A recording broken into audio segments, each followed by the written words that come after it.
রাখির বড় খালা সানজিদা বেগম নামাজ শেষ করে বারান্দায় বসে আছেন। রাস্তা দেখা ওনার খুব পছন্দের একটা বিষয়। চা মুড়ি দিয়ে গেল ওনার মেয়ে সানা। মা, ভেতরে এসে বস, বারান্দায় মশা আছে না? মশা থাকবে কিভাবে? বারান্দা প্রতিদিন পরিষ্কার করি, স্প্রেও দেই। তুই মোবাইল টিপে বসে, আমি মাগরিবের পর আসব। গজগজ করলেন তিনি। ওনার মেয়ে আর কথা বাড়ায় না, আসলে এখন মোবাইল টিপে বসে বসে। সানজিদা বেগম একটা দীর্ঘশ্বাস ফেলেন। মেয়ের বিয়ে হয়েছে 6 মাস, বেশিরভাগ সময় এ বাসায় চলে আসে।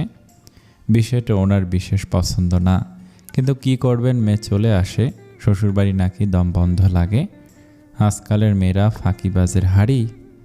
নিজের বড় ছেলের বউকেও দেখেছে 2 দিন পর পর বাপের বাড়ি চলে যেত। মানুষের জীবন সময় আর স্মৃতির সমষ্টি। বাবার বড় মেয়ে হিসেবে যথেষ্ট আদরে মানুষ হয়েছিলেন, কিন্তু ভাগ্য বলেও একটা কথা আছে। এই সানা যখন পেটে তখন বিধবা হয়ে যান। মেয়েদের স্বামী যেমন হোক, তারা যদি মোটামুটি সংসারে খেয়াল দেয়, সেটাই এক বিরাট আশ্রয়। বিবাহিত জীবনে নিজের স্বামীকে যত ভালোবেসেছেন আর শ্রদ্ধা করেছেন, তার দ্বিগুণ বৃদ্ধি পায় তার মৃত্যুর পরপর। কারণ 3 সন্তান সহ উনি নিজের বাবার বাড়ি কিছুদিন থেকে বুঝতে পারেন আগের মতো অনেক কিছু আর নেই। আর এদিকে তার ভালো মানুষ স্বামী, সে তো তার সমস্ত যেমন অর্থের নমিনি নিজের বোন আর ভাইকে করে দিয়ে গেছেন। স্পষ্ট মনে আছে, ওনার ব্যাংকের আপা হেসেই বলেছিল, আরে আপা, পুরুষ নিজের স্ত্রীকে কম নমিনি দেয় কেন? কারণ স্ত্রী যদি সেই টাকা নিয়ে আবার বিয়ে করে ফেলে। কিছুই বলতে পারেন না সানজিদা বেগম। ওনার স্বামী যেন উচ্চ আসন থেকে মাটিতে আছড়ে পড়ে। একজন পুরুষ তার সহধর্মিণীকে এই নিষ্ঠুর দুনিয়ায় সন্তান সহ কপদর্কহীন করে রেখে যায় প্রায়শই। দিনের পর দিন এক বিছানায় পরস্পরের উষ্ণতা, আদর, ভালোবাসা ভাগ করতে পারে, কিন্তু বিশ্বাস করতে পারে না। তারপর আর কি? এই দুয়ার সেই দুয়ার। নিজের মেজাজের জন্য ও কত মানুষের চক্ষুশূল হয়। ননদ আর ভাসুর মায়া করে কিছু টাকা দেন, সেই টাকায় রিক্সা কিনে ভাড়ায় খাটিয়ে নিজের গয়না বিক্রি করে ভাইয়ের ব্যবসায় লাগিয়ে কোনো রকম চলছিল। বড় ছেলে যখন এইচএসসি পাশ করে, ওনার 2 ভাই দয়া করে বা ভালোবেসেই দুবাই পাঠিয়ে দেয় ছেলেকে। তারপর আর পিছনে ফিরে তাকাতে হয়নি, কিন্তু ছেলের বউ সেই ছেলেকেও এখন এমন বশ করেছে, ভাবতে ভাবতেই রেগেই গেলেন যেন। ছোট ছেলেকে হাতছাড়া করবেন না কিছুতেই। এই ছেলেটা মায়ের নেওটা, মায়ের পছন্দ করা শার্ট গেঞ্জি এখনও পরে, কিন্তু আজ এখনও আসছে না, যে একটা ফোনও দিল না অনেকক্ষণ। রাখিপুদের ছাদে অনেকক্ষণ ধরে দাঁড়িয়ে সাদাফ, আপু আসছে না কেন? আজ ডিউটি বিকেলে শেষ। রাখিপু আরও 10 মিনিট আগে বলেছে আর একটু অপেক্ষা করতে। জ্যামে বসে আছে এদিকে। আজ এক পশলা বৃষ্টি হয়ে গেছে, ছাদ ভেজা। সাদাফ জানে না আপু কি বলবে, কেন ডেকেছে। মা ফোন করেছিল ঘণ্টাখানেক আগে। রাখিপুদের বাসায় শুনে স্বস্তি পেয়েছেন। মায়ের একটা আলাদা টান আছে রাখিপুর প্রতি। সব সময় বলে, রাখি আমার বড় মেয়ে। সাদাপের বড় ভাই আর রাখিপু 1 মাসের ছোট বড়। রাখিপু ওদের দুধ বোন। সাদাপ ভাই। হঠাৎ কর্ণকুহরে রুকিয়ার কণ্ঠ প্রবেশ করল। মনে ভাসল ফারদিনের সাথে রুকিয়ার ঘোরাঘুরি করার দৃশ্য। বলো, ভালো আছো? না তাকে উত্তর দিল সাদাপ। ভালো থাকার কথা, তীক্ষ্ণ কণ্ঠ রুকিয়ার। সাদাপ কোনো উত্তর দিল না। এই মেয়েকে দেখলেই ওর মনের আকাশে মেঘ জমে। অনেক চেষ্টা করেছে ভুলে যেতে, কারণ ওর মা এই সম্পর্ক মেনে নেবেন না। সবাই যত যাই বলুক, মায়ের আদেশের অমান্য করা, তাকে কষ্ট দেয়া সাদাফের পক্ষে সম্ভব না। উত্তর দিচ্ছে না কেন? আমি কিন্তু 3 বছর আগের সে বাচ্চা মেয়ে নই। আমাকে আপনার ভালো না লাগতেই পারে, তাই বলে এভাবে অপমান করবেন? অপমান? অস্ফুট উচ্চারণ করল সাদাপ। নয়তো কি? আপনার কি মুখ নেই? স্পষ্ট বলে দিতেন আপনার আমাকে পছন্দ নয়। এভাবে উপেক্ষা কেন করলেন? রুকিয়া পায়ে পায়ে এগিয়ে আসে। বাতাসে প্রচুর আর্দ্রতা আর মাটির একটা সোঁদা গন্ধ। সাদাব দাঁড়িয়ে আছে রেলিং একদম ঘেঁষে আকস্মিক রুকিয়া একদম সামনে এসে দাঁড়ায়। চোখে তীব্র অভিমান। সাদাব বুঝে আজ হয়তো আর পালিয়ে বাঁচা যাবে না। রুকিয়া, কথা বাড়িও না, তুমি এখনো বুঝতে চাও না কিছু সম্পর্ক থাকা উচিত নয়। সাদাফের কণ্ঠ ঠান্ডা, কিন্তু ভেতরে নিজে কেমন কাঁপছে। এত কাছাকাছি রুকিয়া, ওর গায়ের ঘ্রাণ যেন নাকে এসে ধাক্কা খাচ্ছে। রুকিয়া বলল, সম্পর্ক থাকা উচিত নয় মানে কি? উচিত অনুচিত বিচার করে মানুষ ভালোবাসে? তাহলে এত বছর ধরে আপনার উপেক্ষা সেটা কি ছিল? মিথ্যে বলুন। রুকিয়া আকস্মিকভাবেই সাদাফের শার্টের কলার আঁকড়ে ধরে। সাদাফ চোখ চাইলেও নামাতে পারে না। বুকের ভেতর যেন সর্বগ্রাসী ঝড় উঠেছে। সে একটা দুর্বল মুহূর্তে রুকিয়া সাদাফের এত কাছাকাছি চলে আসে যে রুকিয়ার হার্টবিট যেন সাদাফের বুকের কাছে। সাদাফ না চাইলেও নিয়ন্ত্রণ হারায়। ভালোবাসার চূড়ান্ত স্পর্শ যাকে বলে সেটা অনুভব করে রুকিয়া নিজের অধরে। না ও মুচড়ে সরে যেতে চায় না, বরং নিজে আরও গভীরভাবে আলিঙ্গন করে বদ্ধ করে নেয় সাদাফকে। একসময় আবিষ্কার করে নিজেকে মুক্ত। সাদাফ হাঁপাচ্ছে, ওর বুকে চিন চিন ব্যথা করছে। একটা দীর্ঘশ্বাস কি করে ফেলল। প্লিজ চলে যাও রুকিয়া। রুকিয়া হতভম্ব। যাব মানে? তাহলে এতক্ষণ আমি দুঃখিত।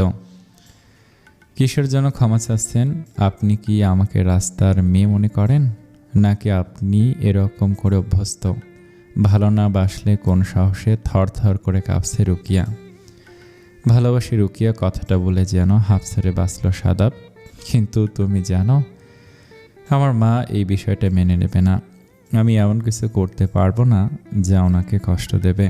রুকিয়া হাসলো, তিক্ত ভাঙা হাসি। আপনার মা মানবেন না বলেই আমরা ভালোবাসতে পারবো না? যা জানার জানা হয়ে গেছে। জানতে চেয়েছিলাম আপনি কখন কি সত্যি ভালোবেসেছিলেন আমাকে? সাদাফের দৃষ্টিতে একরাশ অপরাধবোধ। ভালোবাসা মানে শুধু পাওয়া নয় রুকিয়া, আমি তাই। তীব্র কণ্ঠ রুকিয়ার, তাহলে খানিক আগে কি করলেন? নিজের সংযম হারাতে পারবেন, আমাকে স্পর্শ করতে পারবেন, কিন্তু ভালোবেসে আমাকে আগলে রাখতে পারবেন না। বিয়ে করে সম্মান দিতে পারবেন না। এখন বলুন, আমি আপনার প্রিয় ভুল। তারপর মাটিতে থুতু ফেলে রোষের সাথে বলবো কাপুরুষ। বাতাস জোরে হঠাৎ বয়ে গেল ওদের ছুঁয়ে। রুকিয়ার চোখে জল। সাদাব ধীরে বলল, তুমি ভুল নও রুকিয়া, তুমি ঠিকই বলছো। আমি কাপুরুষ, আমি ভুল জায়গায় দাঁড়িয়ে গেছি। এক মুহূর্ত নীরবতা। রুকিয়া মাটির দিকে তাকিয়ে ফিসফিস করে বলল, আপনি যদি আমার জায়গায় থাকতেন বুঝতেন কত কষ্ট হয় কাউকে ভুলে যেতে। এটা জানার পর আমি কিভাবে আপনাকে ভুলে যাব যে আপনিও আমাকে ভালোবাসেন। সাদাব ঠোঁট কামড়ে চুপ রইল। ওর বুকের ভেতরে যেন কিছু জমাট বাঁধা নড়ে চড়ে উঠল। বুকের ভেতর কিছু অবাধ্য ইচ্ছে যেন বিদ্রোহী হচ্ছে। ঠিক তখনই পেছন থেকে কারো কণ্ঠ ভেসে এলো। সাদাব। রাখির কণ্ঠ। রুকিয়া চোখ মুছে বলল, আপু এসেছে। আমারও আর কিছু বলার নেই। সাদাব একবার কিছু বলতে চাইল, কিন্তু রুকিয়া ঘুরে চলে গেল রাখিকে অতিক্রম করে, যখন ওর চোখে জলের বন্যা। অনেক ঝড় সামলায় যে বটগাছ, সে গাছও কখনো অল্প ধাক্কায় কাবু হয়ে যায়। তবে নিজেকে সবাই ভালোবাসে, সেই হিসেবে ধাক্কাটা জোরসেই লেগেছে বলা যায়। রিপোর্ট আগে নিজে দেখেছেন মিসেস রুবিনা। ডাক্তারকে বলাই ছিল যথেষ্ট শক্ত আর দৃঢ় চরিত্রের মানুষ উনি। রাফিন কিভাবে রিয়্যাক্ট করবে। রাতের আকাশ খুব সুন্দর, বৃষ্টি ধোয়া। বাড়িতে যখন বউ হয়ে আসেন তখন তার বয়স মাত্র 15। তারপর একে একে বাড়িতে কাটিয়ে দিয়েছেন 45টি বছর। এ বাড়ির প্রতিটি দেয়ালে লেখা আছে ওনার হাসি কান্নার আখ্যান। মাত্র 16 বছর বয়সে প্রথম মা হয়েছিলেন, তবে বাচ্চাটি বাঁচেনি। অল্প বয়সে পরপর দুবার মা হয়ে 2টা বাচ্চা হারিয়েছেন। এরপর একে একে 3টা ছেলে। স্বামী ওনাকে 20 বছরের বড় ছিলেন। বুক ছেড়ে একটা দীর্ঘশ্বাস হয়ে বের হয়ে এলো। আমার মৃত্যুর পর আমার ছেলের কি হবে, এই চিন্তাটাই ওনাকে ভুলিয়ে তুলল। তারপর আকাশের দিকে তাকিয়ে মুখে ফুটে উঠল এক ফালি ক্রূর হাসি। সব মন্দের একটা ভালো দিক থাকে। ওনার এই অসুখেও আছে ব্ল্যাকমেল। হ্যাঁ, প্রয়োজনে ছেলেকে সেটাই করবেন। ছেলের বিয়ে হলে উনি নিশ্চিত। আজকে বৃষ্টি হচ্ছে, রাস্তাঘাট ভেজা, খুঁতখুঁতে স্বভাব, তাই রাফিনের বৃষ্টি খুব একটা ভালো লাগে না। সব জায়গায় কাদায় কাদায় ভরে যায়। কিন্তু আজ মায়ের রিপোর্ট নিয়ে আসার সময় বৃষ্টি স্নাত আকাশটাও যেন খুব টানছিল। এমনিতে গাড়িতে বসে গান শোনা বা মোবাইল দেখা চলে প্রতিদিন, কিন্তু আজ অসম্ভব মন খারাপ রাফিনের। ক্যান্সার। ছোট্ট একটা ওজনদার শব্দ রাফিনের ভেতরের সব কিছু ভেঙে চুরে নিয়ে যাচ্ছে। রাফিন জানে খবরটা পাওয়ার পর রেনু আপা মাটিতে গড়াগড়ি করে কাঁদবে। এই প্রথম রাফিনের রেনু আপাকে হিংসে হলো। ঠিক এভাবেই এখন কাঁদতে ইচ্ছে করছে রাফিনের। অন্য দুই ভাই বিদেশে থাকায় ওকেই সব সামলাতে হবে। শক্ত মায়ের ছেলে রাফিন, শত ঝড়েও যার মা কখনো ভেঙে পড়েনি, তাই রাফিনও ভাঙবে না। রাত তখন প্রায় 11:30। মৃদু বৃষ্টি থেমেছে, বাতাসে কফির গন্ধ। রাফিন কফির কাপটা ডাইনিং টেবিলে রেখে দিল। মায়ের কি হয়েছে ভাই? রেনু আপার উদ্বিগ্ন মুখ। তেমন কিছু না আপা, তুমি টেনশন নিও না। আমাকে বলবি না তাই তো? বলবি কেন? আমি কে? কেউ না তো। এই বাড়ির ঝিয়ের মেয়ে। মায়ের জন্য আমার ভালোবাসার কোনো দাম নেই। ঝরঝর করে কেঁদে ফেলল রেনু। আহা আপা, আবার শুরু করলে দুলাভাই শুনবে না? এত বাজে কথা কিভাবে বলো তুমি? তাহলে বল মায়ের কি হয়েছে? রেনু রাফিনের হাত আঁকড়ে ধরল। রাফিনের নাকে তেল মশলার ঘানের একটা ঘ্রাণ ধাক্কা দিল। ও নিঃশ্বাস আটকে আপার দিকে তাকালো। ফর্সা সুন্দর মুখশ্রীতে চিন্তার ছাপ। তুই না বললে আমি এই দেয়ালে মাথা ঠুকে ঠুকে মারা যাব? কে আছে? আমার কেউ নেই। সত্যি দেয়ালে মাথা ঠুকতে থাকে রেনু। সেদিকে তাকে একটা দীর্ঘশ্বাস ফেলে রাফিন। আপা, মায়ের ক্যান্সার ধরা পড়েছে, এবার শান্ত হও। ক্যান্সার উচ্চারণ করে রেনুর যেন চোখ উল্টে দেবার উপক্রম। বাবার এই অবস্থা, মায়ের ক্যান্সার, ভাই আমাদের বাড়ির ওপর কার নজর লাগলো? বলে রাফিনের বুকে আশ্রয় নিল রেনু। চোখের জলে শার্টের বুকের কাছটা ভিজে যাচ্ছে।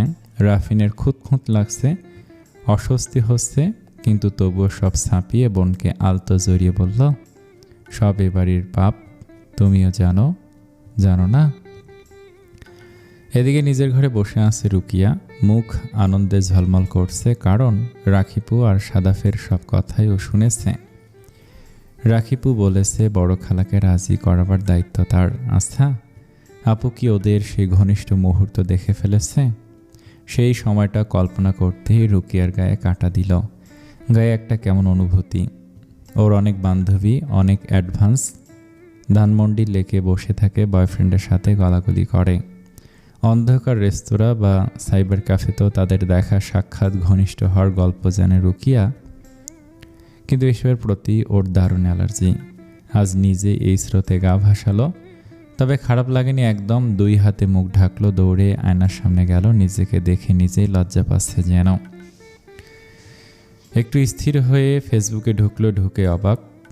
ফারদিন এভাবে ভাইরাল হয়ে গেল, ভালো হয়েছে, একদম উচিত। কত বড় বদমাইশ ভাবা যায়। লুচ্চা বদ, তুই মর। আজ রাতে রুকের ভালো ঘুম হবে। রাখি নিজের রুমে চোখ বন্ধ করে শুয়ে আছে। চোখের সামনে রুকিয়া আর সাদাফের সেই ঘনিষ্ঠ হবার দৃশ্য বারবার ভেসে উঠছে। বাস্তবে এমন কিছুর আগে প্রত্যক্ষদর্শী হয়নি রাখি। সেই মুহূর্তেও নিজের গা শিরশির করে উঠছিল। উঠে বসে রাখি, এক গ্লাস পানি খায় একদমে। অন্য কিছু ভাবনায় নিজেকে ব্যস্ত করে। উফ, রুকিয়ার সাদাপ, সুন্দর জুটি, একদম পারফেক্ট। বাবার খুব পছন্দ হবে নিশ্চয়ই। কিন্তু বড় খালামণি তো সাক্ষাৎ রিনা খান। কথা তো দিয়েছে রাখি যে খালাকে রাজি করাবে, কিন্তু এটা কোনো যুদ্ধের চেয়ে কম কিছু না। বড় খালুজান যখন মারা যান রাখির তখন বয়স 7 বা তার কম। খালার সেই সর্বহারা চেহারা, কোলে বছর খানেকের সাদাপ, পেটে আরেক সন্তান, সব কিছু যেন স্পষ্ট মনে আছে।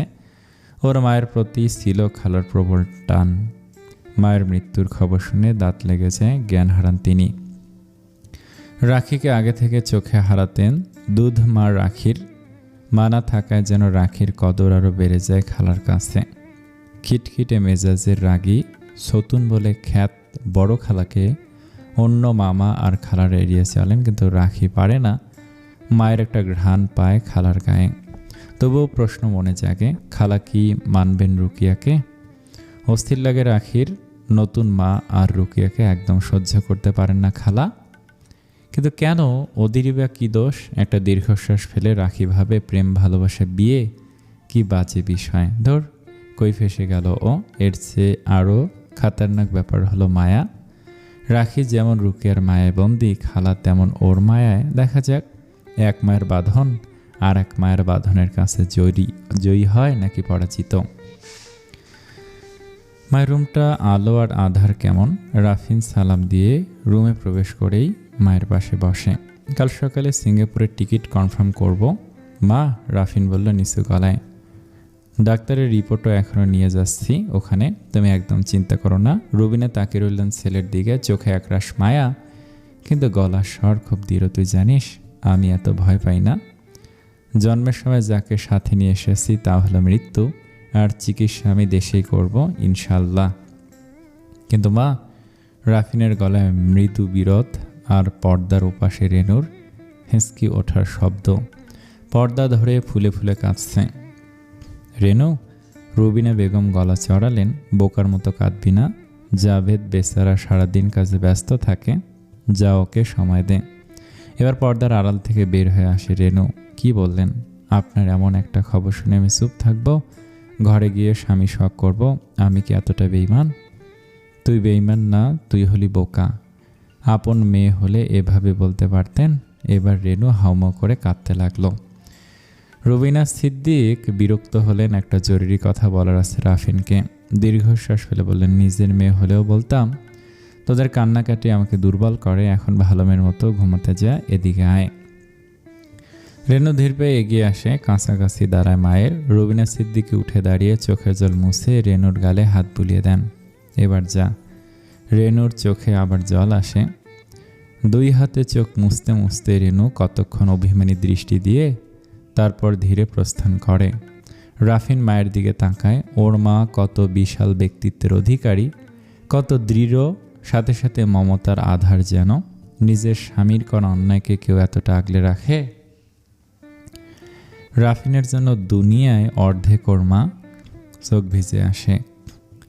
মা আর ছেলে খানিক চুপ রইলেন। তারপর রাফিন বলল, মা প্লিজ, ভাইয়েরাও দেশে রাজি হবে না তুমি?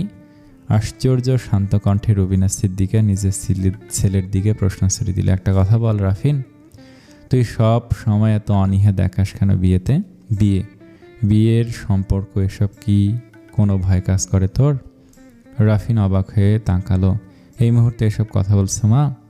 এই মুহূর্তে বলছি। মানুষ যখন মৃত্যুর মুখোমুখি হয় তখন বুঝতে পারে কিছু কাজ অসম্পূর্ণ রাখা যাবে না। আমি চাই তোর পাশে কেউ থাকুক। আমি না থাকলে তুই একা হয়ে যাবি।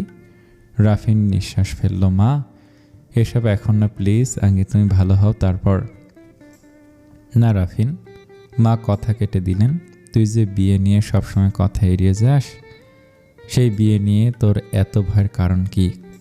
মনে রাখবি, তোর বাবা আর মাকে দিয়ে দুনিয়ার সব দাম্পত্য সম্পর্কের বিচার হয় না। রাফিনের বুক কেঁপে ওঠে। রাফিন নিচু স্বরে বলল, মা এসব এখন না প্লিজ। রুবিনা হেসে ফেললেন, চোখে জল চিকচিক করছে। এখনই রাফিন, আমি জানতে চাই। বাইরে আবার বৃষ্টির ফোঁটা পড়তে শুরু করলো। রাফিন নিঃশব্দে মায়ের হাত ধরল। মা, আমি কারো দাম্পত্য দেখে ভয় পেয়ে বিয়ে করতে চাই না, বিষয়টা এমন না। আমার অনেক বন্ধু আত্মীয় আছে যারা আলহামদুলিল্লাহ অনেক সুখী। আমার চোখের সামনে আছে রেনু আপা আর জাভেদ দুলা ভাই। যেন মা আমি ওনাদের দেখলে আশ্চর্য হই। এত চমৎকার এই জুটি, মাশাআল্লাহ। তবে মা, আমি নিজের স্বাধীনতা ভালোবাসি, চাই না কোনো বন্ধনে আবদ্ধ হয়ে যেতে। প্লিজ মা, আমার খুঁতখুঁতে স্বভাব তুমি জানো। কারোর সাথে রুম, বেড, ওয়াশরুম শেয়ার করা। হঠাৎ মায়ের হাসি শুনে অবাক হলো রাফিন। বড্ড উন্মাদ তুই, বুড়ো বয়সে কি একা থাকবি? রাফিনও হাসে। হে আর এমন কি, বৃদ্ধ নিবাসে চলে যাব। এখন শোনো, তোমাকে আমি সিঙ্গাপুর নিয়ে যেতে চাই। রাফিন। রবিনা সিদ্দিকার কণ্ঠ এবার কঠিন। তুমি বিয়েতে রাজি হলে আমি পরবর্তী চিকিৎসার বিষয় নিয়ে ভেবে দেখব। এখন আমি ঘুমাবো। ভেতরে ভেতরে জানেন ছেলে এবার ভাঙবে। চমৎকার একটা মেয়ে উনি খুঁজে পেয়েছেন ছেলের জন্য। মা। রাফিন হতাশে মাথা নাড়ল। রাত গভীর। বৃষ্টি থেমেছে। বাতাসে বৃষ্টির একটা ঘ্রাণ যেন। রাফিন বিছানায় শুয়ে ছাদের দিকে তাকিয়ে রইল। মায়ের কথা বারবার ঘুরে ফিরে আসছে মনে। তুই বিয়ে থেকে সরে সবসময় পালিয়ে বেড়াস কেন? ওর বুকের ভেতর এক অদ্ভুত টানা পড়েন। নিজের জীবনটাকে গুছিয়ে রাখতে চায়, কিন্তু কোথায় যেন ভয় লুকিয়ে আছে। কারোর সাথে বাধা পড়ার ভয়, নিজের স্বাধীনতা হারানোর ভয়, মায়ায় আটকে যাওয়ার ভয়। চোখ বন্ধ করল সে। মায়ের দুর্বল মুখ ভেসে উঠল চোখে। বুকের ভেতরটা মোচড় দিয়ে উঠল। হয়তো এবার সত্যিই ভাঙার সময় এসেছে। মায়ের এই অসুখ যেন ওকে ভাসিয়ে নিয়ে যাচ্ছে নিজের সাথে। বালিশে মুখ গুজে আনমনে বলে উঠল, আমার মাই কেন? রাখির বাবা বিছানায় শুয়ে শুয়ে ফজরের আজান শুনলেন। টের পেলেন পাশ থেকে নীলু উঠে বাথরুমে গেল। রাহাত সাহেবের খুব অবাক লাগে। এক জীবন, কিন্তু অধ্যায় দুইটা। রাখির মা সালেহার সঙ্গে 12 বছরের সংসার একরকম ছিল, আর এখনটা একেবারে অন্যরকম। মায়া ভালোবাসার দায়িত্ব এই দুই স্ত্রীর সঙ্গেই অনুভব করছেন তিনি। তবু একটা তফাৎ আছে। সালেহা ছিল তার সেই সময়ের সঙ্গী যখন তিনি মাত্র ব্যবসা শুরু করেছেন। ছোট সংসার গুছিয়ে নেয়ার দিনগুলোতে সালেহা ওনার অর্থনৈতিক সীমাবদ্ধতা মেনে নিয়েছিলেন। পাশে থেকেছিলেন প্রতিটি মুহূর্তে। উজু করে আসেন। নীলুফারের কণ্ঠে ভাবনার জাল ছিঁড়ে গেল। নামাজ যে শেষ করে স্ত্রীকে পাশে বসালেন। একটা পরামর্শ করার ছিল রুকিয়ার মা। জীবন শান্ত স্বরে বললেন, নীলুফার, রুফাইজার জন্য হঠাৎ খুব ভালো একটা প্রস্তাব পেলাম। একটা দীর্ঘশ্বাস ফেললেন নীলুফার বেগম। কি লাভ? মেয়ে তো রাজি হবে না। বুঝি না বাপু, কি সমস্যা এই মেয়ের? কি যে করি? রাহাত সাহেব ধীরে বললেন, জানো, মনে মনে আমি এই ছেলেটাকে খুব পছন্দ করি নিজের মেয়ের জন্য। তবে এই পর্যন্ত কখনো ভাবিনি প্রস্তাবটা এমন করে চলে আসবে। এখন ভাবছি কিভাবে মেয়েটাকে রাজি করাবো। নীলুফার স্বামীর দিকে তাকালেন। আহারে, কন্যাদায়গ্রস্ত পিতা। নিজের বাবার মুখটা মনে পড়ল। কিছু ভেবে ধীরে বললেন, এক কাজ করেন, সানজিদা আপাকে দিয়ে বলান। রাখি ওনাকে খুব সম্মান করে, মানেও। রাহাত সাহেবের দৃষ্টি প্রসন্ন হলো। রাখির বড় খালা সানজিদা বেগম ওনাকেও খুব আদর করেন। যত রাগী থাকুক তার দ্বিতীয় স্ত্রী আর ছোট মেয়ের প্রতি, রাখির প্রতি উনি মমতাময়ী। তবে নীলুফার কখনো বাড়াবাড়ি করে না।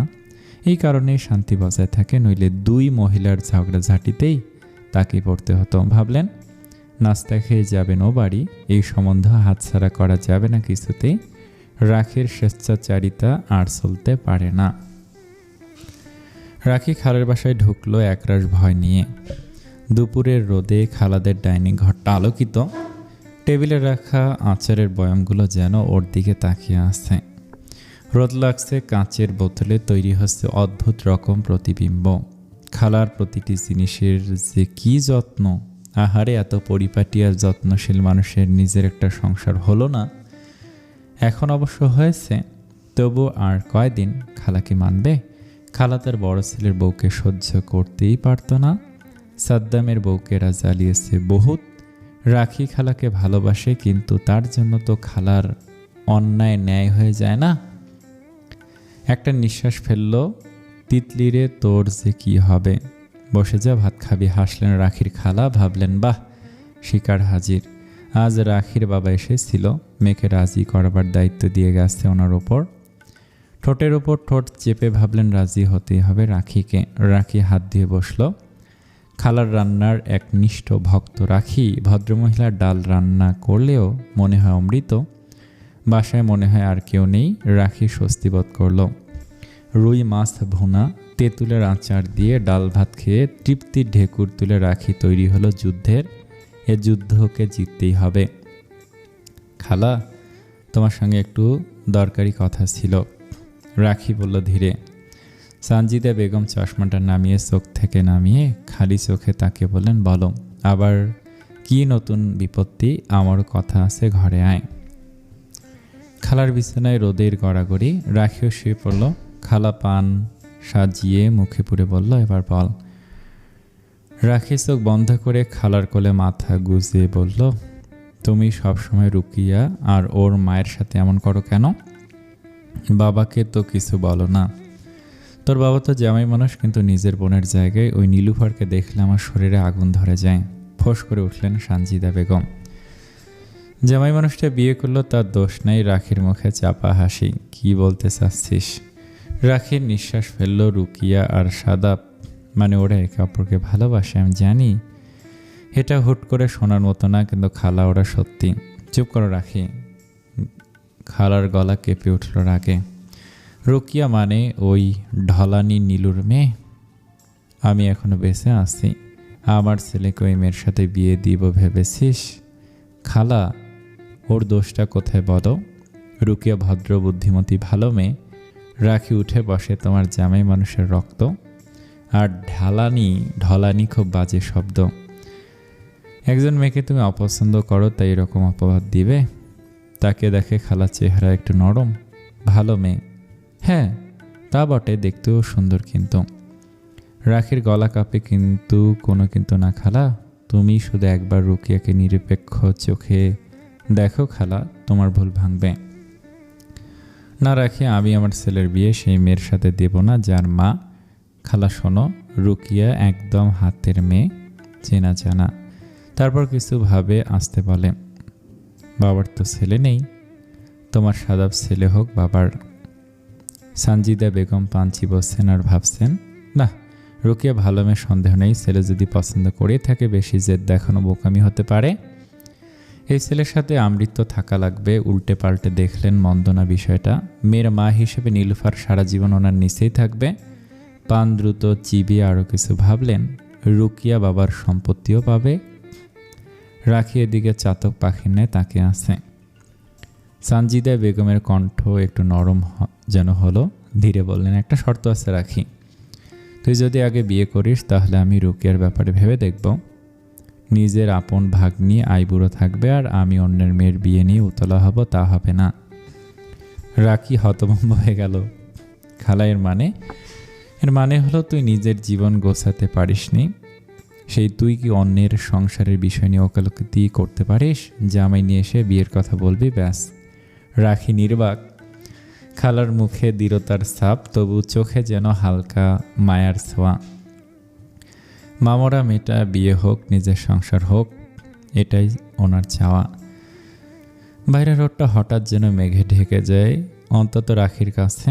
রাখি চুপচাপ মাথা নিচু করে বসে থাকে। বুঝতে পারছে খালাকে রাজি করানো এখন এক অসম্ভব যুদ্ধের সূচনা মাত্র, আর এই শর্ত মানাও তো সম্ভব না। রুকিয়া রাখির ঘরে জানালার পাশে বসে কাপড় শুকাতে থাকা দড়ির দিকে তাকিয়েছিল। বিকেলের আলো পড়েছে মুখে, সেই মুখ মলিন, চিন্তামগ্ন। রাখিপু এখনো আসেনি, কি হবে?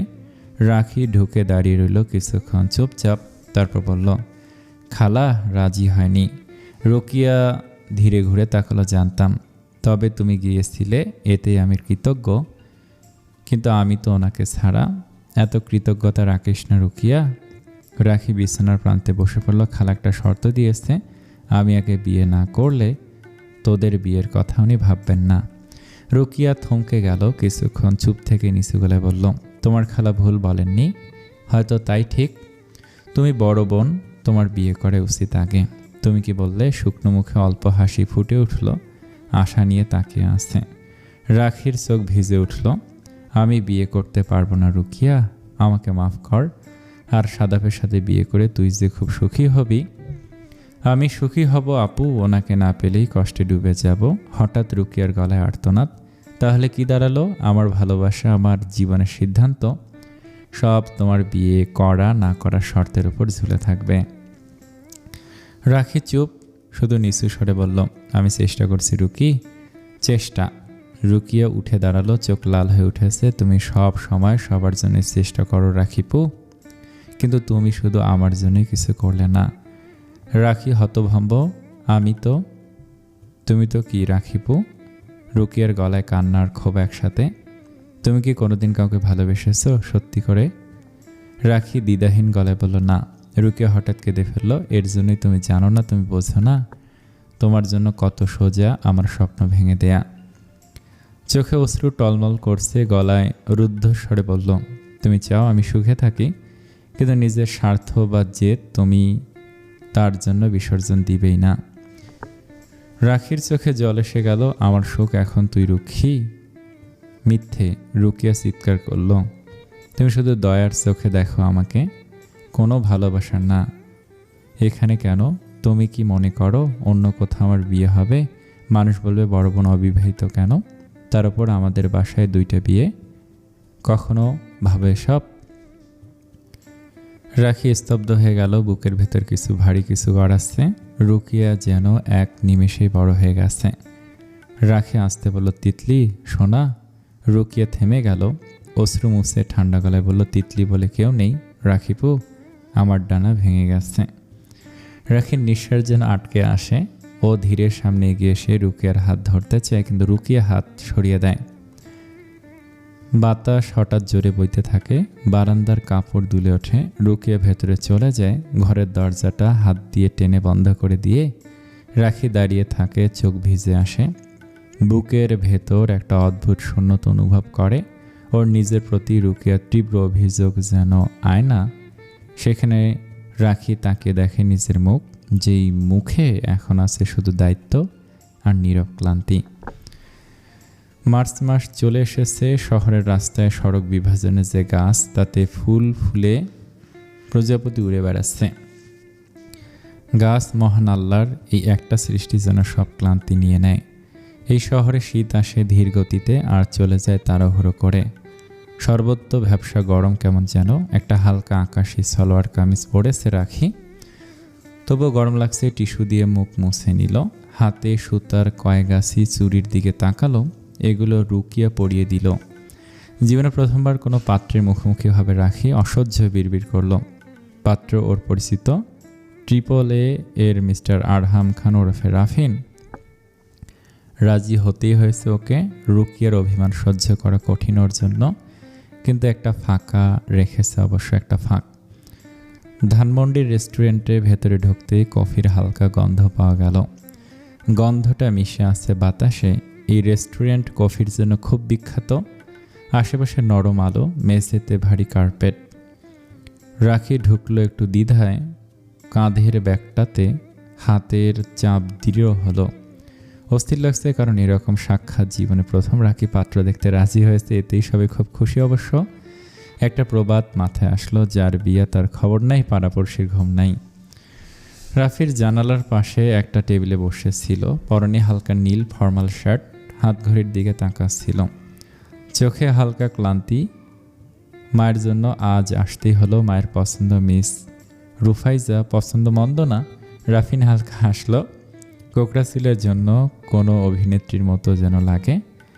ঠিক তখনই টের পেল কেউ টেবিলের সামনে এসে দাঁড়িয়েছে। চোখ তুলে রাখিকে দেখেই উঠে দাঁড়ালো। বসুন, 5 মিনিট লেট। মুখে মৃদু হাসি, দৃষ্টি হাতের ঘড়ির দিকে। রাখি বসে পড়ল, ব্যাগ নিজের কোলের ওপর রাখলো।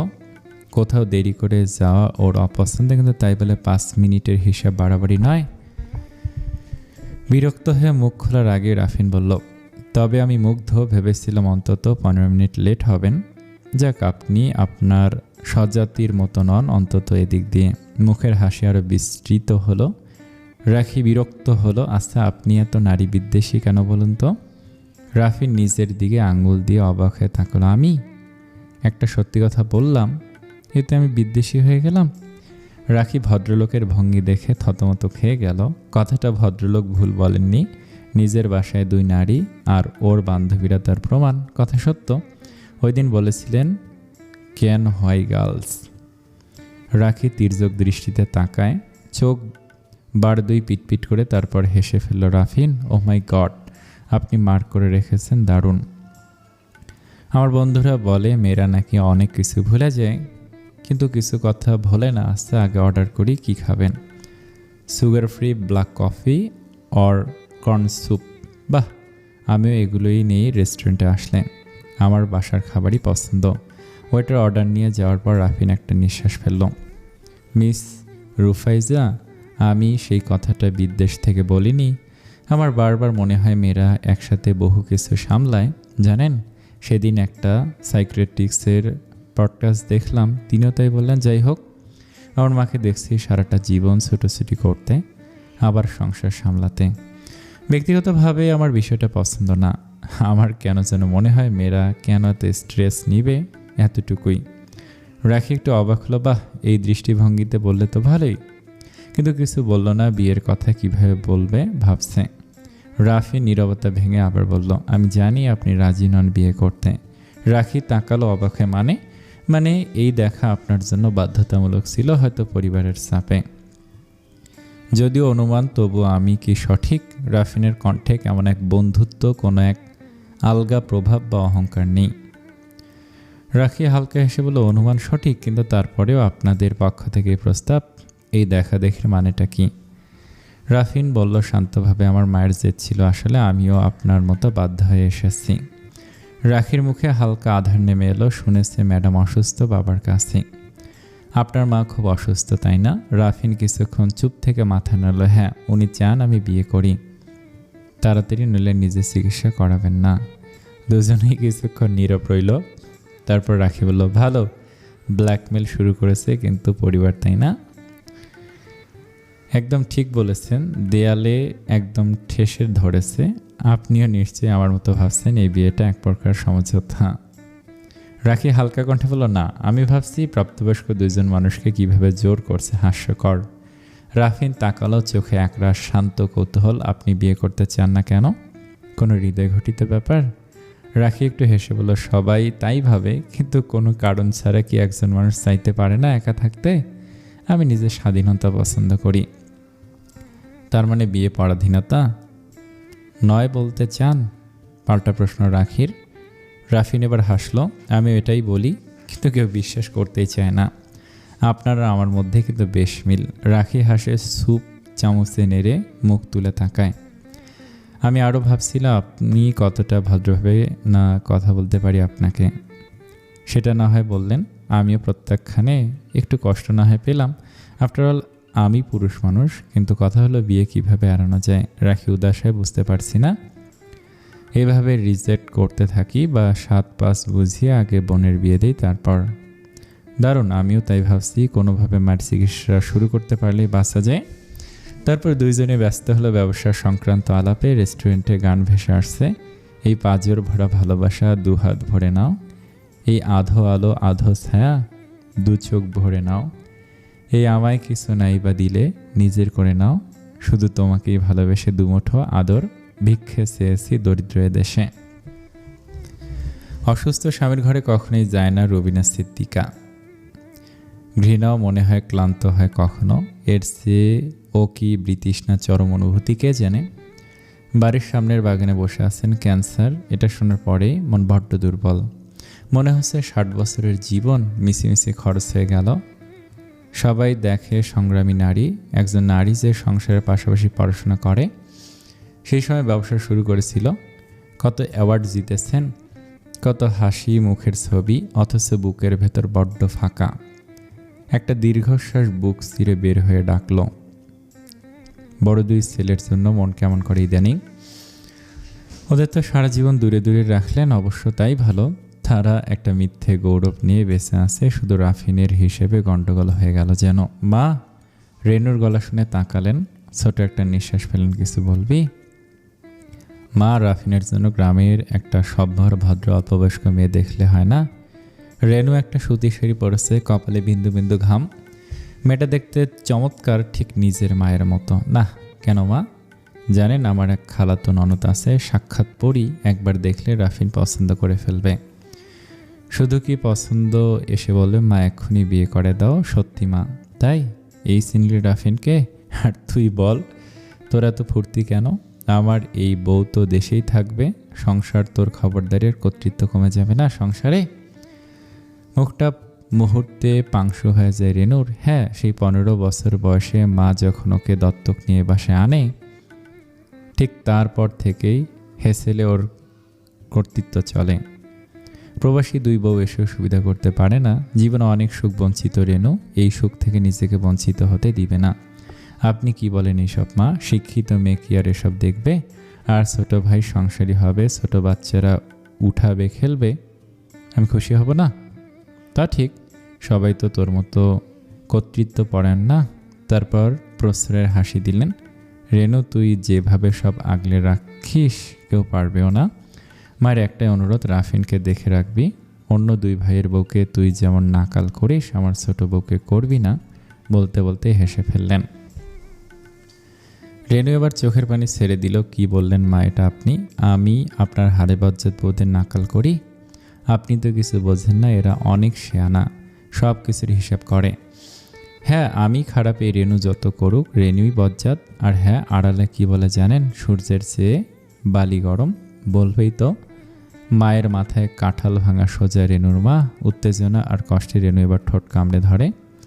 করুক আর শেয়ানা হলেই ভালো, নিজেদেরই বুঝে নিতে পারবে।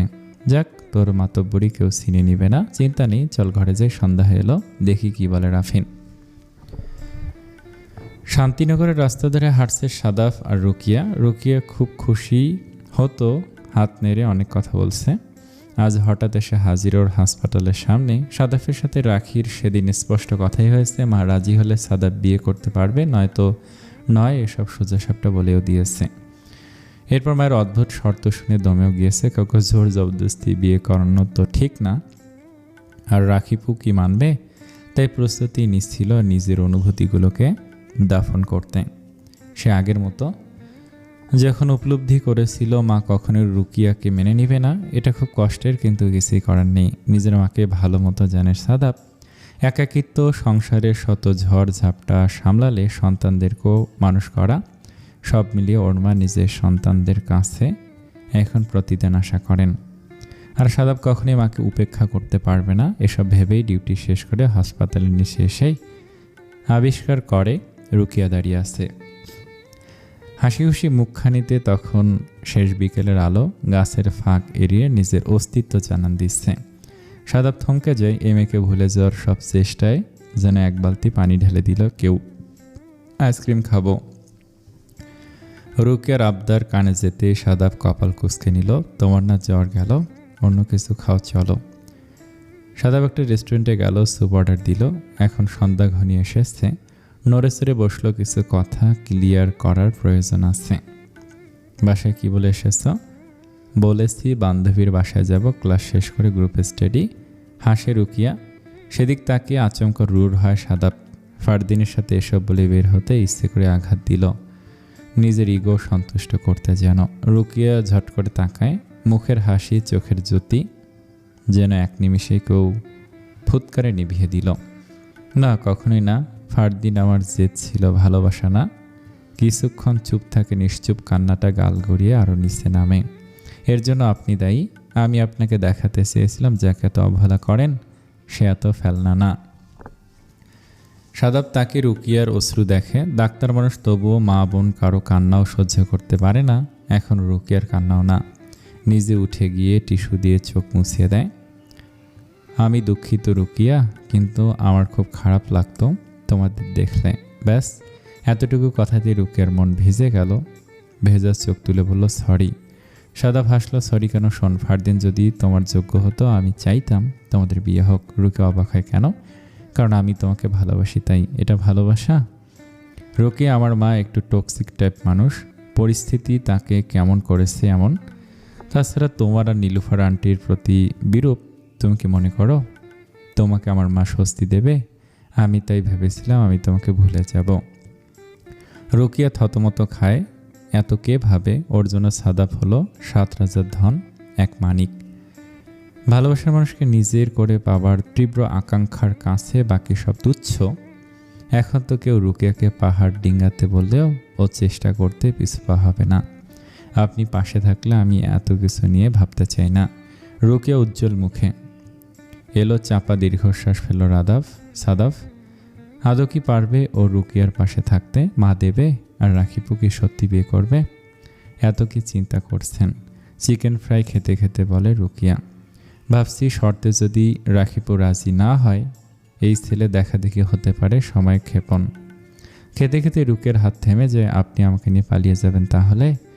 সাদাব শান্ত ভঙ্গিতে তাকায় রুকিয়ার দিকে। আমাকে তোমার তাই মনে হয়? আমি এত সাহসী নই রুকিয়া। একটু থামে একটা চাপা গঙ্গানির মতো যেন বলে ওঠে, তুমি চাইলে আরেকবার ভাবতে পারো। কি ভাববো? আমার সাথে এই যে সম্পর্ক তা নিয়ে মা রাজি না হলে এই সম্পর্ক কোনো গন্তব্য নেই। রাজি হবেন ইনশাআল্লাহ। আমার রাখিপু আমার জন্য সব করতে পারে। আমি একদিন কান্নাকাটি করার পর দেখেন না পাত্র দেখতে রাজি হয়ে গেল। এসব বাদ, এখন বলুন আমাকে কেমন লাগছে? রুকিয়া বুকের মাঝে খসখস করতে থাকা অনুভূতিকে পাশ কাটায়। সাদাফ হাসে, প্রজাপতির মতো লাগছে। ছটফটে প্রজাপতি। সাদাফের মনেও মেঘ ভালো করেই জানে সামনে অনেক বড় পরীক্ষা। প্রতিপক্ষ জন্মদাত্রী হলে যুদ্ধে ওর হার নিশ্চিত। আরও হেরে গেলে সামনের মানুষটা ভেঙে যাবে। কি এক আশ্চর্য সমস্যা! দুইটা মানুষ ওর হৃদয়ের কাছাকাছি। মায়ের বিছানায় বসে আছে রাফিন। মায়ের চেহারা খুব পাংশু লাগছে, কেমন একটা ঢোক গিলল। বিয়ের কথা বলবো, তুই কি বলিস? খুব শান্ত কণ্ঠ মায়ের, যেন নিশ্চিত রাখিকে ওর পছন্দ হয়েছে। রাফিন আরেক দিকে মুখ ফেরায়। কিভাবে বলবে মা? মিস রুফাইজা ভালো মেয়ে, কিন্তু আমার ওনাকে বিয়ের জন্য পছন্দ হয়নি মা। দারুণ অস্বস্তি হয় রাফিনের। মিথ্যেটা মা ধরে না ফেলে। মায়ের হাতটা হঠাৎ স্পর্শ করে। তুমি আগে চিকিৎসা শুরু করো, তারপর না হয়। রবিনা সিদ্দিকা ছেলের হাতটা শক্ত করে ধরেন, হালকা হাসলেন। তো এখন মিথ্যে বলতে শিখিস নি রাফিন? ছেলের চোখের দিকে তাকিয়ে রইলেন কিছুক্ষণ, তারপর ধীরে ধীরে বললেন, মনে আছে তোর ছোটবেলার একটা ঘটনা? রাফিন চুপ করে তাকিয়ে আছে। তোর বয়স যখন 7 কি 8, নতুন একটা গেঞ্জি পরে মাঠে খেলছিলি, কিন্তু একটু পরে দেখি অন্য গেঞ্জি। আমি প্রশ্ন করতে বললি ওটা তোর পছন্দ নয়, অথচ তোর চোখ বলছিল অন্য কিছু। তুই সেই গেঞ্জিটা রাস্তার একটা গরিব ছেলেকে দিয়েছিলি বল কুড়াতে গিয়ে। দারোয়ান সাথেই ছিল তোর, সে পরে আমাকে বলেছিল। একটু থামলেন, যেন সেই দৃশ্যটা এখনো চোখে ভাসছে। অথচ আমি সব না জেনেও বুঝেছিলাম তুই কিছু লুকাতে চাইছিস। তুই এখনো তেমনই আছিস, কিন্তু মিথ্যে বললে তোর মুখে সব লেখা থাকে। চুপচাপ মাথা নিচু করে বসে রইল রাফিন। ছোট্ট একটা হাসি খেলে গেল ঠোঁটে, ধরা পড়ে যাবার হাসি। তোকে তাহলে এবার কুরবানি হতেই হবে। এই কথাটা পাশের সোফা থেকে শুনে রাফিন চমকে তাকালো। ওর সবচেয়ে প্রিয় বন্ধু আকাশ মুখ টিপে হাসছে। মা কিছুতেই কিছু শুনছে না। রাফিন জানালার পাশে গিয়ে দাঁড়ালো। থাই গ্লাসের ওপারে এক অন্য আকাশ, নিচে ব্যস্ত রাস্তা। আজকেও একটা মেয়ে দেখতে যেতে বলেছে অসহ্য। আকাশও পাশে এসে দাঁড়ালো। বিয়েটা তোকে এবার করতে হবে তাহলে। প্রথম যে মেয়েটা দেখলে ওকে ভালো লাগেনি? রাফিন মাথা নাড়ল। না লাগার কারণ নেই, কিন্তু আমি তো বিয়ে করব না, তাই মানা করে দিলাম। ইনফ্যাক্ট উনিও করবেন না। তুই রিজেক্ট হয়েছিস। আকাশের চোখ কপালে উঠে গেল। রাফিন মুচকে আসলো। না, উনি আমার মতোই স্বাধীনচেতা মানুষ, কিন্তু পরিবারের জটিল অঙ্কে ফেসে গেছেন। আকাশ ঠোঁট কামড়ল, তারপর হাসলো। তাহলে তোদের বিয়ে করা উচিত, পারফেক্ট জুটি হবি তোরা। রাফিন চুপ করে তাকিয়ে রইল আকাশের দিকে। চোখে অদ্ভুত এক দৃষ্টি। কি বলতে চাইছিস আকাশ? আকাশ মুচকে এসে জানালার বাইরে তাকালো। আমি বলতে চাচ্ছি দুজনেই বিয়েতে অনাগ্রহী, স্বাধীন চেতা, পরিবারের চাপও আছে। তাইলে তোরা একটা চুক্তিতে আসতে পারবি, তাই না? রাফিন চুপ করে গেল। জানালা ভেদ করে আসা রোদের রেখা যেন একটুখানি ছুঁয়ে গেল ওর মুখে। হাসি মুখে উঠল মুখে। এটাই সমাধান। হ্যাঁ এটাই, অন্তত একটা সময় আলাদা হয়ে যাবে। সানজিদা বেগমের সামনে বসে আছে রাখি।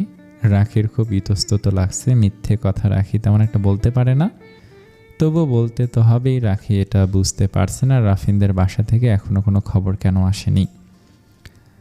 মাঝখানে একদিন পার হয়ে গেছে। আজকে খালা নিজে উপস্থিত হয়েছেন বিষয়টা জানতে। খালার প্রতি নতুন মায়ের অতিরিক্ত আপ্যায়নের বাড়াবাড়ি টুকু রাখির চোখে লাগছে। এদিকে রুকিয়া পাখিটাও শাড়ি পরে সেজেগুজে অস্থির। খালার সাথে ছানা এসেছে। আচার ব্যবহারে পুরো মায়ের কার্বন কপি। এসে রুকিয়াকে খোঁচা মারতে কার্পণ্য করেনি। রাখি দীর্ঘশ্বাস ফেলে ভাবল, সাদাব ছেলে ভালো নিঃসন্দেহে, কিন্তু বিয়ে মানে তো শুধু জামাই নিয়ে সুখে ঘরকন্যা করা নয়। বাংলাদেশের প্রেক্ষাপটে তো একদমই না। মা আর মেয়ে মিলে রুকের জীবন ভাজা ভাজা করে দিবে এ বিয়ে না হয়, এবং দীর্ঘমেয়াদী কল্যাণের রুকের জন্য। কি ঠিক করলে? ঠিক এইভাবেই প্রশ্নটা রাখির দিকে ছুড়ে দিল ওর খালা। কিসের?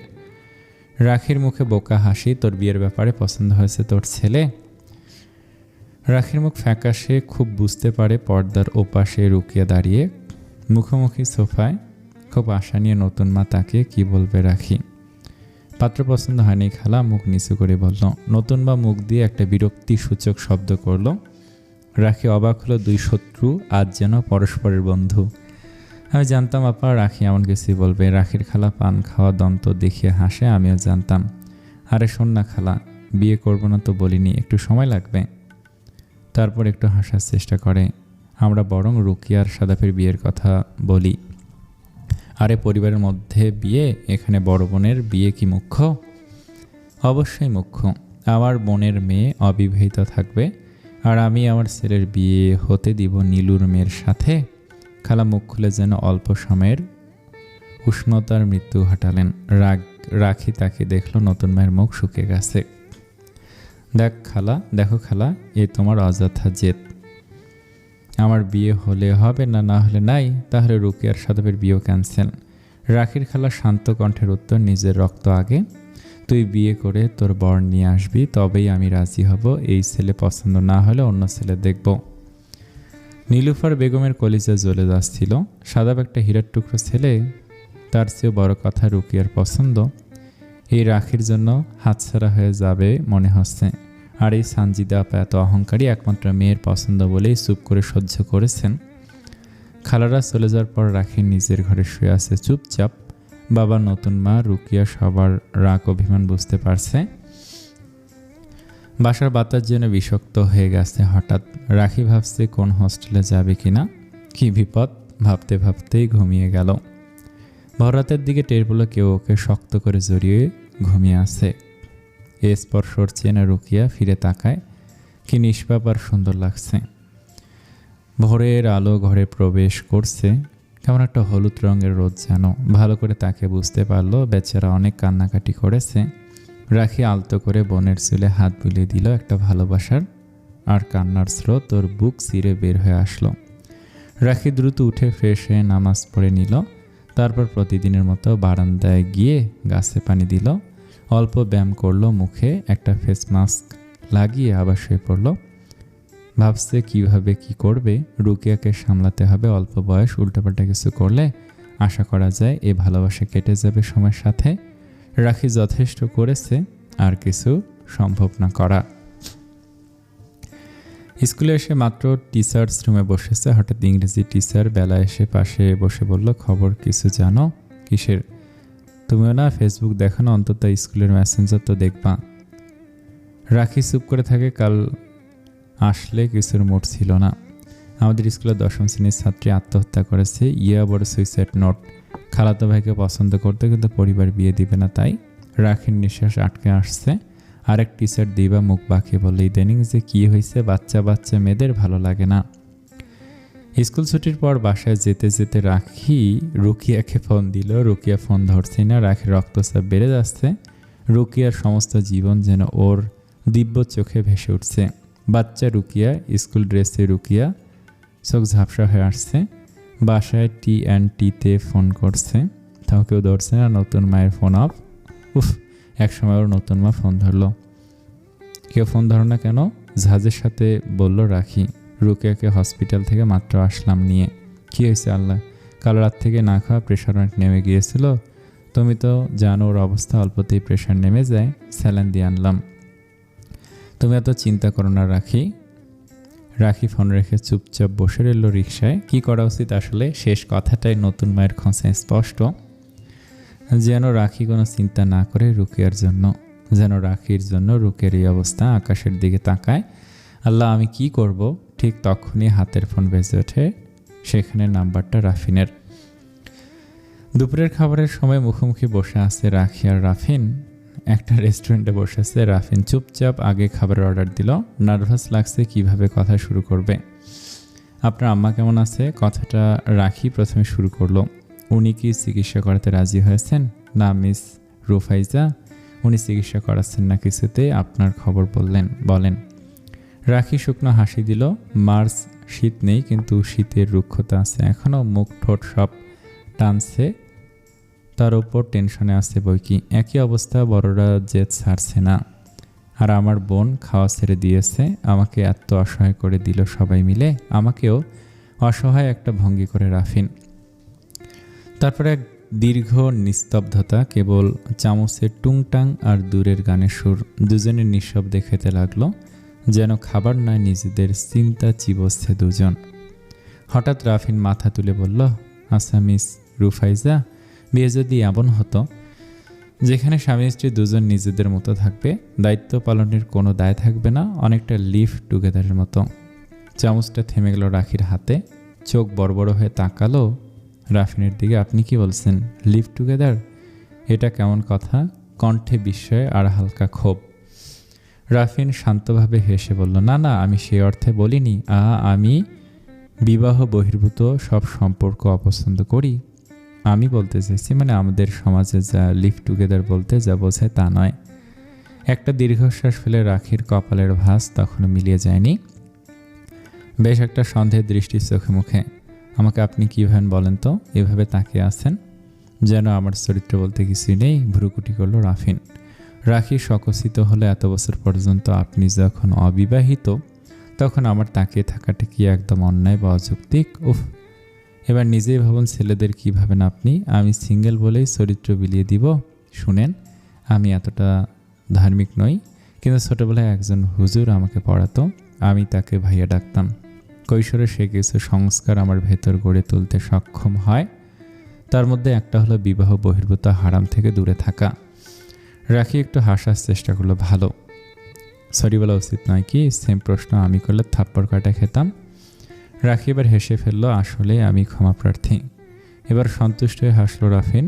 আমি বলতে চাচ্ছিলাম, এমন একটা সম্পর্ক যেখানে কারো ওপর কোনো চাপ নেই, আমরা যেভাবে স্বাধীনভাবে ভাবি কাজ করি তেমনই থাকবো, দায়িত্ব বাধ্যবাধকতা এইসব সামাজিক ক্যালকুলেশন বাদ দিয়ে। তবে পরস্পরের প্রতি বিশ্বস্ত থাকতে হবে। রাখির মুখ গম্ভীর। অর্থাৎ আপনি বলছেন এমন সম্পর্ক যা বিয়ের পরও বিয়ে না করার মতো অনেকটা। রাফিনের ঠোঁটে মৃদু হাসি। ঠিক তাই, বিয়ে শুধু একটা সামাজিক কাঠামো, কিন্তু তার ভেতরে দম বন্ধ করার নিয়ম আর খবরদারি, দায়িত্ব সব বাদ। এমন একটা সম্পর্ক যেখানে দুজন মানুষ একসাথে থেকেও স্বাধীন, না কোনো হিসাব, না কোনো দায়। রাখি চোখ সরিয়ে জানালার বাইরে তাকালো। বাইরের আলোয় গাছের পাতা নড়ছে, তাতে ঝলক দিচ্ছে রোদ। এটাই কি সেই উপায়? হয়তো আপনি জানেন আমি বিয়ের পক্ষে না। আপনি যেমন বলছেন তেমন সম্ভব। সম্ভব? রাফিন মৃদুস্বরে বলল, যদি সেই বিয়েটা এমন হয় যেখানে আমরা নিজের মতো থেকেও একে অপরের জন্য সম্পর্কহীন থাকি, না কোনো দাবি, না কোনো দায়িত্ব, না বিন্দুমাত্র ভালোবাসা, কারণ মায়া আর ভালোবাসা এসে পড়লেই কাহিনী শেষ। হাত দিয়ে একটা ভঙ্গি করে রাফিন যেন ভালোবাসার কোনো ভিলেন। রাখি তাকালো রাফিনের দিকে, চোখে একরকম দ্বিধা, কৌতূহল আর বিস্ময়। আপনার ধারণাটা বিপজ্জনক মিস্টার রাফিন। এভাবে কি সম্পর্ক নিয়ন্ত্রণ করা যায়? কিন্তু অদ্ভুতভাবে শান্তিও আছে কথাটার মধ্যে। রাফিন মুচকি হাসল। তাহলে আপনি অর্ধেক হ্যাঁ তো বললেন। রাখি চোখ সরিয়ে নিল। ভেবে জানাবো, দ্রুত প্লিজ। সন্ধ্যার পরের সময়টা রাখি বান্ধবী নিতুর বাসায়। এখন জানালার পাশে বসে আছে চুপচাপ। সামনের রাস্তাটা ব্যস্ত, ফুচকার দোকান দেখা যাচ্ছে। রাস্তার ল্যাম্পপোস্টের আলোয় ওর হাতের কফির কাপটায় ধোয়া কেমন অপার্থিব লাগছে। নিতু বিছানায় আতশোয়া হয়ে বলল, তাহলে উনি এমন বলেছেন বিয়ে হবে কিন্তু কেউ কারো ওপর দায়িত্ব নেবে না? রাখি মাথা নাড়ল। আমি প্রথমে অবাক হয়েছিলাম, কিন্তু পরে মনে হলো যদি এমনটা হয় তাহলে অন্তত কারো জীবন জট পাকাবে না। রুকিয়া হয়তো ওর সুখ পাবে, আর আমি অল্প হলেও নিজের স্বাধীনতা পাবো। নিতু ভুরুকুসকে তাকালো। তুই নিশ্চিত তো এটা শুধু স্বাধীনতার কথা? ওনার কথা শুনে আমার মনে হচ্ছে রাফিন নিজেকে দায়িত্বহীন এক ধরনের বন্ধনে নামিয়ে আনতে চাইছে। রাখি ঠোঁট কামড়া। সম্ভবত আমিও তো তাই চাই। আমি তো সারা জীবন চেয়েছি এমন একটা জীবন যেখানে চাপ নেই, সমাজের নিয়মের বিশ্রী হস্তক্ষেপ নেই। নিতু একটু নরম স্বরে জিজ্ঞেস করলো, তাহলেও কথা থাকে স্বামী স্ত্রীর মধ্যে স্বাভাবিক সম্পর্কের জায়গাটা নিয়ে। তুই কি এমন একটা সংসারের কল্পনা করিস যেখানে কাছাকাছি থেকেও কেউ কাউকে ছুঁয়ে দেখবে না? এটা অসম্ভব। ভালোবাসা না থাকলেও জৈবিক বিষয়টা থাকে। মানুষের বিয়ের একটা বড় কারণ এটাই, তাই না? রাখি এক মুহূর্তে চুপ হয়ে গেল। এই প্রশ্নটা ওর মনে আসেনি তা না, একরকম লজ্জা, আরেক রকম বিভ্রান্তিতে মন দুলছে। আমি আমি জানি না নিতু, কিন্তু ভালোবাসা ছাড়া আপোষের সম্পর্কে এমনটা সম্ভব? গল্প উপন্যাসে তো। মৃদু হাসল নিতু। সম্ভব, গল্প আর বাস্তব এক না। আমার তো অ্যারেঞ্জ ম্যারেজ, ভালোবাসা হতেও তো সময় লাগে। সেই সময়ের আগেই আমরা কাছে এসেছি, এটাই বাস্তব। বেশিরভাগ অ্যারেঞ্জ ম্যারেজে দম্পতির সম্পর্ক শুরু হয় কায়া দিয়ে, এরপর হৃদয় অবধি যায়। একটা হাসে নিতু। রাখি, বিয়ের সম্পর্ক মানে শুধু কাগজের চুক্তি না, শরীরও একটা ভাষা আছে, যাকে হয়তো ভালোবাসা বলা যায় না যাকে, কিন্তু আকর্ষণ, টান, এটা অস্বীকার করা যায় না। ঘি আর আগুন কথাটা এমনি তো আসেনি। রাখি গভীর নিঃশ্বাস নিল। সিদ্ধান্ত নিতে পারছে না। এমন হয় যে ও বিষয়গুলো বোঝে না। ওর মুখের দিকে তাকিয়ে নিতু হাসে। রাখি, ওকে অপরকে তোমরা ভালোবাসবে না, বিষয়টা বরং কঠিন শর্ত। শরীর দেয়া বরং সহজ, কঠিন তো মন দেয়া বা মনকে বেঁধে রাখা। রাখির মুখে হাসি খেলে যায়, তাই বলছি, কে জানে। আমি এখন বাসায় যাই। ঘুম আসছে না রাখির। একটা শক্ত খোলসে নিজেকে পুরে রাখলেও ভেতরে ভেতরে এই পরিবার ওর সব। আজ রাতেও সবাইকে অসম্ভব গম্ভীর। রুকিয়া ওর সামনে আসছে না। রাফিনদের বাসার ছাদটা রাতের বেলাতে চাঁদের আলোতে ডুবে আছে যেন। আকাশে হালকা মেঘ, নিচে রাস্তার শব্দ আর আলোকিত নগরের আলোর ছটা। আকাশ রেলিং ধরে দাঁড়িয়ে আছে। রাফিনের বাল্যবন্ধু, একই এলাকায় বাসা। রাফিন এই বন্ধুর কাছে নিজেকে মেলে ধরতে দ্বিধাবোধ করে না। দুই বন্ধুর এই ছাদে দাঁড়িয়ে গল্প করার অভ্যাস বহুদিনের। আকাশের বাড়িটাও খুব বেশি দূরে নয়, 10 মিনিট হাঁটলেই মোড়ের রং ওঠা পুরাতন বাড়িটা। আকাশের মেয়েটা প্লেতে পড়ে, চঞ্চল আর অতিরিক্ত কথা বলে। রাফিনকে দেখলেই দৌড়ে আসে। আজ দুজনের মুখে একটু গম্ভীর। তোদের লাঞ্চের মিটিং শেষ? আকাশ জিজ্ঞেস করলো। রাফিন রেলিংয়ের দিকে তাকিয়ে থাকলো। আলাপটা অদ্ভুত হলেও দরকারি ছিল। বন্ধুকে সব খুলে বলল। আকাশ কয়েক সেকেন্ড চুপ করে রইল, তারপর হঠাৎ বলল, একটা প্রশ্ন করব, রাগ করবি না? কর। বিয়ে হলে স্বাভাবিক দাম্পত্য সম্পর্ক থাকবে তো? মানে তুই যেভাবে ভাবছিস, বলছিস, ওই স্বাধীনতা করে পরে আবার পুরো বিষয়টা জট পাকাবে না তো? দেখা গেল মন আর শরীর সব অধরা থেকে গেল। রাফিন একটু হাসলো, কিন্তু সেই হাসিতে একটা রহস্য ছিল। আমি কি কোনো শুদ্ধ পুরুষ? না তো। থাইল্যান্ডে বহুবার সুযোগ এসেছিল নিজেকে এটা করার, কিন্তু ওই যে এক সংস্কার, কি আর বলবো, কখনই পারিনি। তারপর আকাশের দিকে তাকালো। কিন্তু এক ঘরে একজন নারীর সাথে থাকা, যে কিনা আবার নিজের স্ত্রী, আর তাকে ছুঁয়ে দেখব না, তাকে একদম স্পর্শ করব না, তোর এটা সম্ভব বলে মনে হয়? হ্যাঁ, সেটা কঠিন, অসম্ভব নয় তো। আকাশ হাসি চাপে। রাফিন ধীর স্বরে বলল, আকাশ, এটা বলে দেওয়া যত সহজ, বাস্তবে ততটা না। দুজন মানুষ একই ঘরে থাকে, প্রতিদিন একে অন্যকে দেখে, কথা বলে, পাশে বসে, তখন টান তৈরি হতেই পারে। এটা অস্বাভাবিক কিছু না। আকাশ মাথা নেড়ে বলল, টান বলতে তুই শুধু শরীর বুঝাচ্ছিস। রাফিন অল্প বিব্রত হয়। আকাশ ফের হেসে ফেলে। আর মন? আসলে আমরা শরীরকে নিয়েই বেশি ভয় পাই, ভাবি সব সমস্যায় শরীরের।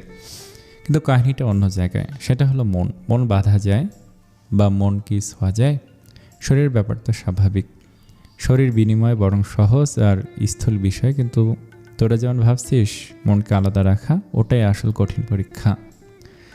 আকাশ বলতে বলতে উদাস হয়। মনির আকাশে মৌমির মুখটা উকি দেয়। মৌমিও সহজ কাজটা করেছে আকাশের সাথে দিনের পর দিন, আর কঠিন যে কাজ মন দেয়া, সেটা হুট করে উফ। রাফিন গম্ভীর নিঃশ্বাস নিল।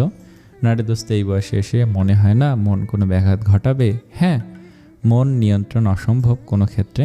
তাই আমি ওনাকে বলেছি, মনের ওপর কোনো দাবি নেই, কোনো ভালোবাসার প্রতিশ্রুতি নেই, কিন্তু মূল সমস্যা তো এই কায়াতে।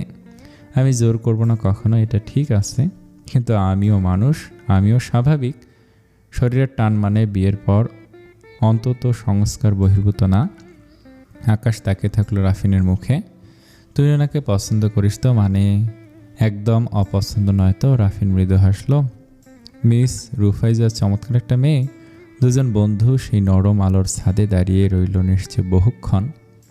আর দুজনে উপলব্ধি করলো, শরীরের স্বাধীনতা নয়, বিয়ের পর আসল ভয়টা মনের স্বাধীনতা হারিয়ে ফেলার। সেই রাতেই একটা ভয়ানক স্বপ্ন দেখে রাখির আর ঘুম হয় না। রুকিয়ার দেহটা ঝুলে আছে ফ্যানে। এমন দৃশ্য স্বপ্নে এসে ওকে নাড়িয়ে দিয়ে যায়। তখনই উদ্ভ্রান্তের মতো রুকিয়ার রুমে ছুটে যায়। ঘুমন্ত বোনের মুখের দিকে অনেকক্ষণ তাকিয়ে যেন একটা বন্ধ দরজার তালা খুলে যায়। ভোরের অপেক্ষায় থাকে রাখি। তবে ভোরের রাখির ফোনটাই আগে বেজে উঠল। রাফিন: আসসালামু আলাইকুম মিস রুফাইজা, কিছু ভাবলেন? আমার সময় কম, সরিতে এত সকাল সকাল ফোন করলাম। না সমস্যা নেই, আমি ভোরেই উঠি। সামনাসামনি দেখা করা সম্ভব। আমি আপনাদের বাসার সামনে আসছি, অথবা রমনা পার্ক, কি বলেন? এখন সকাল 6:10। ভোরের নরম আলো গাছের পাতায় লেগে ঝিলমিল করছে। এত সকালে মিষ্টি বেশি, অর্থাৎ ডায়াবেটিসের রোগী আর সুস্থ সচেতন মানুষ পার্কে হাঁটতে দৌড়াচ্ছে। তবে কিছু নির্জনতাও আছে। তেমনই এক নির্জনতায় দুজন মানুষ পাশাপাশি ধীরে ধীরে হাঁটছিল, রাখি আর রাফিন। রাফির মুখে হালকা ক্লান্তি, চোখ দুটো রাতের সেই ভয়াবহ স্বপ্নের রেশ ধরে রেখেছে। রাফিন কিছুটা দূরে হাঁটছিল, উপযুক্ত শব্দ বেছে নিতে সময় নিচ্ছে। হঠাৎই রাখি থামল। এক মুহূর্ত শ্বাস নিয়ে খুব সোজা গলায় বলল, আমি রাজি। এছাড়া উপায় কি যে? মুখ হৃদয়ের মাঝে আছে, সেই মুখের কান্না রাখি কিভাবে মেনে নিবে? রাফিন থমকে দাঁড়ালো। সূর্যের আলো ঠিক তার মুখে এসে পড়ল। মুখ উজ্জ্বল হলো। একটা যেন খুব বড় টেনশন হয়ে শেষ হয়েছে। সত্যি? রাখি মাথা নেড়ে বলল, হ্যাঁ। জীবন আমার জন্য আর কোনো সহজ রাস্তা রাখেনি। আর একটু থামল। আপনার আমার যে পরিস্থিতি, তাতে এটাই ভালো সমাধান। সেটাও অস্বীকার করতেও পারছি না। রাফিনের মুখে একটুকু স্পষ্ট হাসি ফুটে উঠল। তাহলে আমি আজিমাকে জানিয়ে দেব। একটু নীরবতা এলো। রাখি এবার ধীরে সাবধানে অস্বস্তি নিয়ে বলল, একটা কথা বলবো, একটু স্পষ্ট করে নেওয়া দরকার। বলুন। রাখির দৃষ্টির গলা নিচু কিন্তু স্থির। আপনি যে বিয়ের পরের বিষয়গুলো পনিয়ে বললেন, যার যার মতো থাকা, স্বাধীনতার জায়গাটা বা অধিকার না খাটানো, কিন্তু আপনি কি সত্যি ভাবেন দুজন মানুষ পুরোপুরি দূরত্ব রেখে থাকতে পারবে? মানে? রাখি আর বলতে পারে না। একটা মেয়ে হয়ে বলাটা বিব্রতকর, অথচ স্পষ্ট হওয়া প্রয়োজন। রাফিন ভোরের আকাশের দিকে একবার তাকে খুব মৃদু গলায় বলল, দেখুন, আপনার একসাথে থাকা মানেই কিছু পারস্পরিক জৈবিক টান তৈরি হওয়া স্বাভাবিক। এটা কোনো অসভ্যতা নয়, কোনো জোর জবরদস্তির বিষয় তো নয়। এটা মানুষের স্বাভাবিক অনুভূতি। রাখির হাত ঠান্ডা হয়ে গেল, তবু ও অনুভব করলো রাফিনের কণ্ঠে কোনো অশালীনতা নেই, বরং এমন অমোঘ সত্য যা অবহেলা করে পাশ কাটানো যায় না। কিছুটা থেমে আবার বলল, আমি প্রতিশ্রুতি দিতে পারবো না যে আমাদের মাঝে কখনই কোনো ঘনিষ্ঠতা আসবে না, কারণ তা প্রাকৃতিক নিয়মের বিরোধিতা হয়। কিন্তু একটা কথা নিশ্চিত, আপনাকে কোনোদিন কোনো চাপ বা বাধ্যবাধকতার মুখে পড়তে হবে না। সব কিছুই হবে দুজনের সম্মতি আর বোঝাপড়ার ওপর। রাখি নজর নিচু রেখে ধীরে বলল, আপনি একটু অন্যরকম মানুষ, জানেন, সোজা সাপটা, আমিও তাই। তবে আমি ভয় পাই এমন একটা বিয়ে সত্যি সম্ভব? রাফিনের কণ্ঠে হালকা হাসি।